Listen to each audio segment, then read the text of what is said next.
Okay, the NFL free agency frenzy continues and it doesn't look like it's slowing down. So let's talk Byron Pringle, Davante Adams getting a bag, Baker Mayfield requesting a trade, the Deshaun Watson situation update, and more. But first, how about those?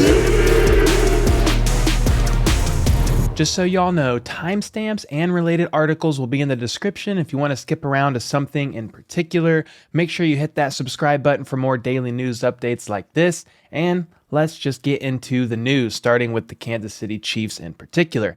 I did a reaction video to this last night talking about the Raiders getting Davante Adams, while at the same time the Chiefs lose wide receiver Byron Pringle to free agency. He is going to the Chicago Bears for a 1-year, $4 million contract with up to $2 additional million in incentives. So yeah, potentially 1 year, $6 million.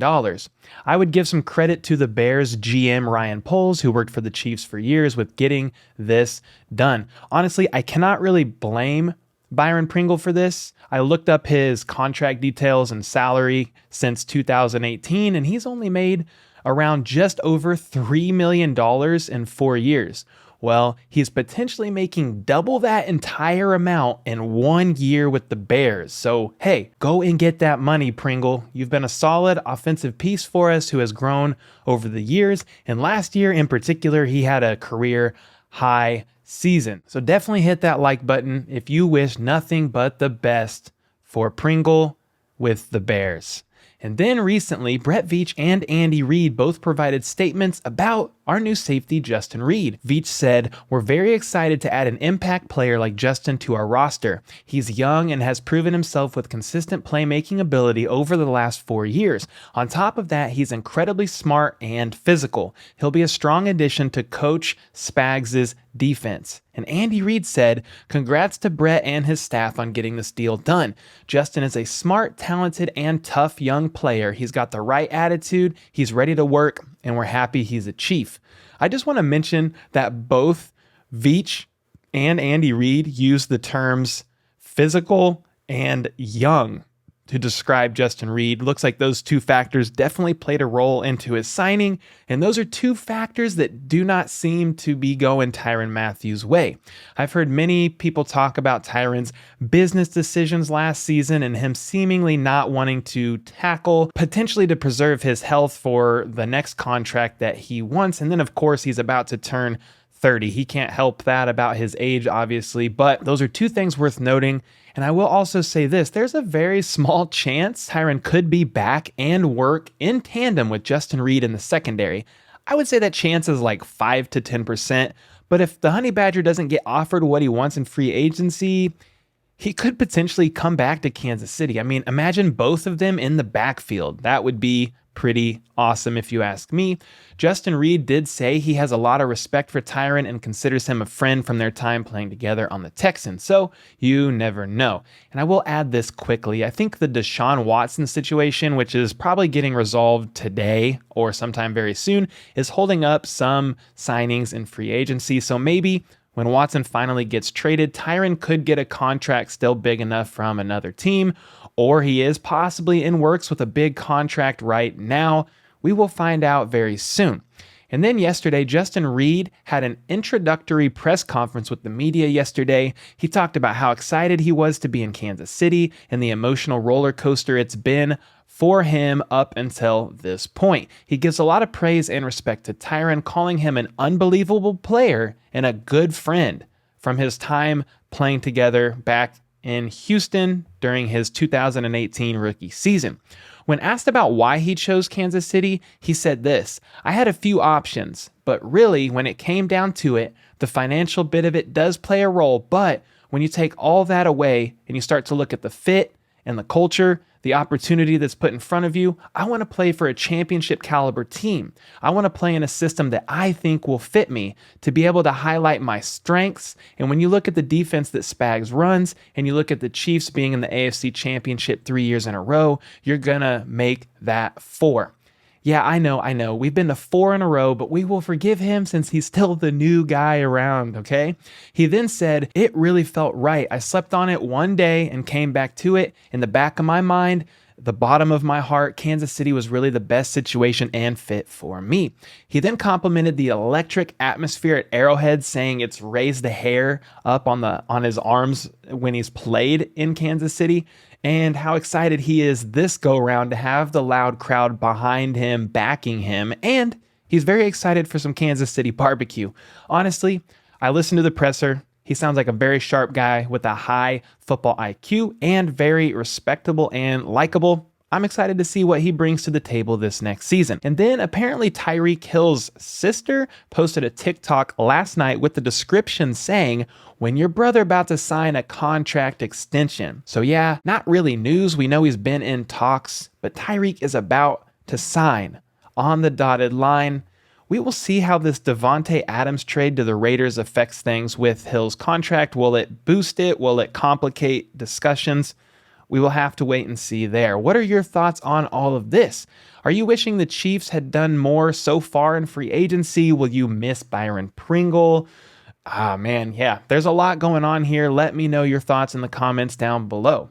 I know the Chiefs have been slow to pull the trigger, but they will get the ball rolling. I'm pretty sure of it. They like to sit back and be patient and find great fits for them without overpaying. I mean, I would think Frank Clark's contract before his restructure has to play a small role in the back of Brett Veach's mind during free agency times like this, because they gave him a bag and he did not live up to expectations. Also, when you're at the top, like the Chiefs have been for the past 4 years now, you have to be very calculated in your decision making. There are still some players out there for the D-line among other positions, and some are more recently becoming available as they're getting released. So we will have to wait and see what moves are made and what is going to be happen. Will they be making more free agency moves or trying to bank more on the draft? Time will tell. In other NFL news, Deshaun Watson has informed both the Panthers and the Browns that even though he enjoyed his meetings with them, he decided not to pursue things with them any further. So the Panthers are left looking elsewhere, and the Browns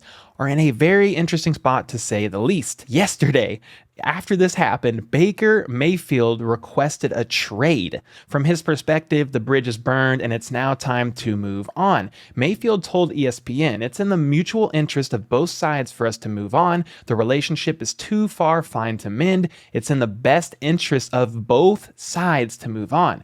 Baker Mayfield's agent contacted the Browns a short time prior to communicate the trade request, and the Browns said, "Nah, fam," to the request, and that they are not going to honor it. So very interesting, to say the least. I believe the owner or the GM of the Browns offered to fly out to Baker Mayfield's house and talk things through to see how they can continue to make this work. But man, I think Mayfield is hurt and is possibly handling this a little bit immaturely. I don't know. What do you guys think about all this? Definitely let me know in the comments down below. Is Mayfield just being a baby? Do you agree with him? And then it looks like the Saints met with Watson a second time the other night and are making cap moves per Field Yates. They restructured the contracts of QB Taysom Hill, cornerback Bradley Roby, linebacker Demario Davis, and safety Malcolm Jenkins to clear major cap space per source. The Saints are now officially at $29.9 million in cap space, and they are definitely one step closer to being able to acquire Deshaun Watson should he decide to play for them. Regarding the Falcons, they have pushed back the $7.5 million roster bonus due Friday to QB Matt Ryan to Tuesday, giving Atlanta 4 extra days to hear the Deshaun Watson decision and be able to trade Ryan if necessary, per league sources. And then their tight end Kyle Pitts posted a tweet yesterday that said, "It's about to get scary in Atlanta." Then shortly after, he deleted the tweet, and he later posted another tweet saying he was talking about the signing of quarterback Casey Hayward to a 2-year, $11 million deal, which is some key leadership in the secondary for him. But others are thinking he meant much more than that, because apparently Kyle Pitts and Deshaun Watson share the same agent. So could he have been talking about Watson coming to the Falcons, and maybe he was like, shoot, and deleted that tweet? I'm not sure. We'll find out soon. And then, in a flurry of other NFL news, Commanders' new QB Carson Wentz shows up to his introductory presser looking like the Joker and talks about his surprise regarding how things ended in Indianapolis for him. The Bills released wide receiver Cole Beasley yesterday, and he is now a free agent. Some Chiefs fans on Twitter have mentioned, the Chiefs pursuing him, but I'm not so sure. He's about to turn 33 in a month and will still command decent money. He made a salary of around $4.5 million in 2020. And in 2021, with earnings making it closer to $6 million per year. Would the Chiefs pay that? I don't know, man. Not for a 33-year-old. And then, former Chiefs linebacker Damian Wilson signed a 2-year deal with the Panthers, and former Chiefs running back Damian Wilson signed a 1-year deal with the Falcons. Eli Apple signed a 1-year, $4 million deal with the Bengals, and to be honest, I cannot believe he is back with them. That is absolutely hilarious. I love watching that guy get burned on multiple drives in the Super Bowl and losing them that game. And then Mitch Trubisky officially became a Steeler. The Cowboys released outside lineman Lael Collins, and the Bengals, who are in desperate need of O-line help, have already flown him out to visit in Cincinnati. Za'Darius Smith, who had agreed to a deal with the Ravens, has changed his mind, and he's still a free agent. I don't know. My guess is another team offered him a better deal, or he heard some rumblings as of much and he wants to pursue that option. Could it be the Chiefs?